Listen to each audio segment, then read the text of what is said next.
The New York Giants just hit a major crossroads. Let's talk about it. My name is Paul. This is Big Apple Sports. If this is your first time tuning in, thank you very much. Please just take a quick second, like and subscribe. I got a lot more Giants content coming. I also put out Knicks content, so if you like following a team that actually wins games, that's there for you too. So don't miss out on that. And then, as always, comment below. I like talking football with you guys. So if you have any thoughts on the Giants, Kafka, Dart, whatever I'm about to tell you in this video, comment below and we'll talk it out. But I think it's time the Giants have a serious conversation about Jackson Dart. And it's getting to the point where they need to protect Jackson Dart from himself. Like, I love his toughness. I love how much he wants to win. He's a fantastic NFL quarterback. I truly believe he is going to be a superstar in this league. But the comments he made after the game on Monday night, they worry me as a Giants fan, and there have been many, many, many former NFL players who have been commenting and trying to advise him. And it's time he listens, or I think we're going to reach a point where Jackson Dart is going to end up being one of those coulda, shoulda, woulda, guys who has the talent but just can never put it together. And the comments I'm talking about are, of course, after the game, he took that massive hit on the sidelines, took some other hits in the game too, but the sideline one got all the attention. He came out, he said, "Look, I understand the question, but this is football. I'm going to get hit. We're not playing soccer out here. Things happen. It's just a part of the game." And I get it. And I love the toughness. I love, this is a guy, his priority is winning. His priority is making plays. And I get all that. But the problem is, you don't get the chance to make plays. You don't get the opportunity to fight for first downs if you're inactive. And that's unfortunately looking like it could end up being a problem in his career if he can't get things figured out. I know a lot of people don't love Colin Cowherd, and I can't play this video because I think YouTube will take my video down. But watch Colin Cowherd talking about Jackson Dart. He makes some great points. Yeah, football player, you take hits like that in football if you're a linebacker.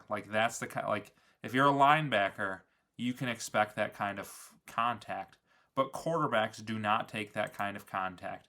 If you want to last in the NFL, you can't be going to the blue medical tent every single game because you're taking shots like that. And it just goes on and on and on, the different people who are calling Jackson Dart out for it. So Devin McCourty said he thinks if he's going to do that, I would tell him he's a fool and it's not going to last in the NFL.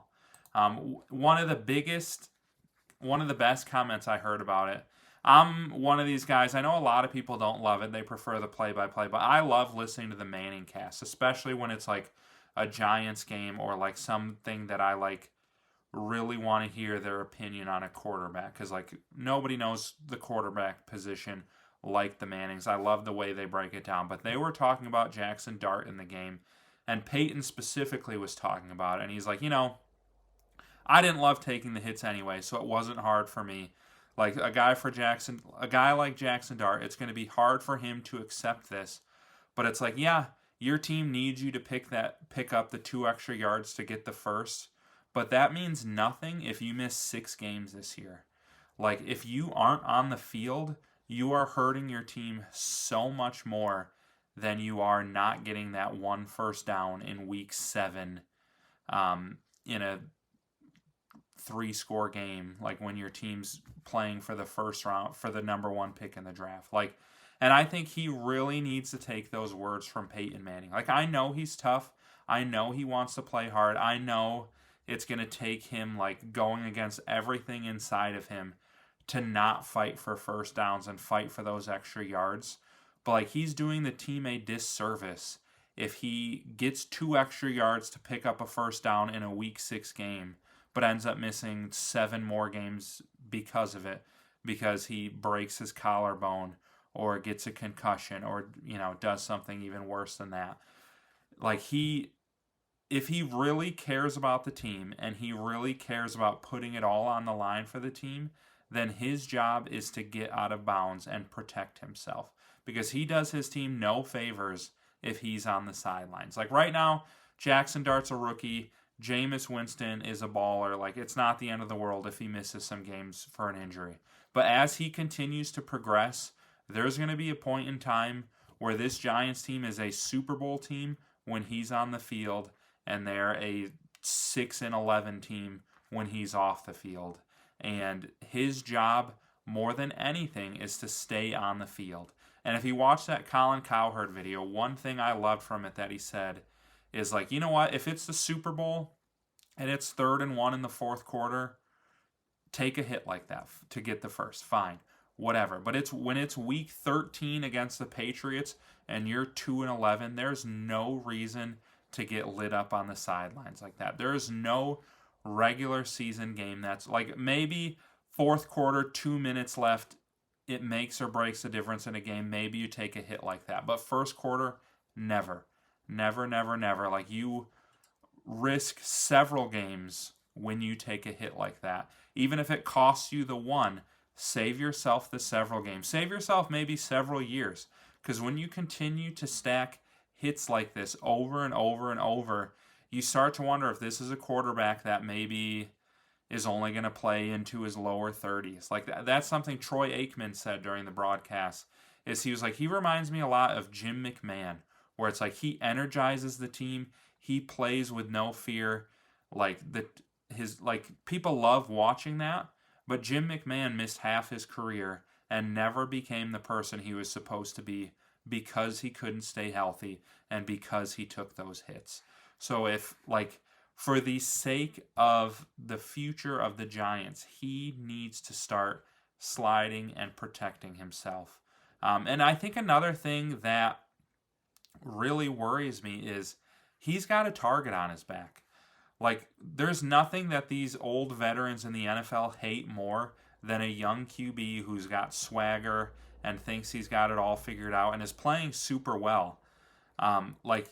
Listen to some of these other comments we've heard about Jackson Dart this year, and you'll see people want to hit him. You got the Patriots linebacker who hit him says, my only regret is there was another play I didn't do it. Looking back at the Broncos game, like, they were calling him out, saying, like, he's gonna, he needs a little something from us. Like, he's got a target on his back. People don't like seeing the young QB with the swagger succeeding in the NFL. They want to show you, like, hey, Rook, this is a tough league. You can't take those kind of hits. And they're going to try to prove something when they hit him. So I feel like we are at a crossroads here with Jackson Dart. He survived that hit against the Patriots. That's all well and good. I'm glad he shook it off. But, like, you continue to take hits like that, and it's going to get ugly. And that's a reason I'm kind of not, like, there was a minute where I was on the Mike Kafka train. Like, I love the continuity with Dart. I love, like, the Giants have done some good things on offense this year, but the fact that he came out and said, yeah, look, he's an aggressive player. He's on the sidelines trying to get out of bounds. He took a hit. He bounced up, whatever. I don't like that from him. He needs to understand how important it is to keep Dart healthy. And, like, you look at this, the rest of this regular season, and you'll see, like, they play a Commanders team and a Cowboys team who both hate the Giants.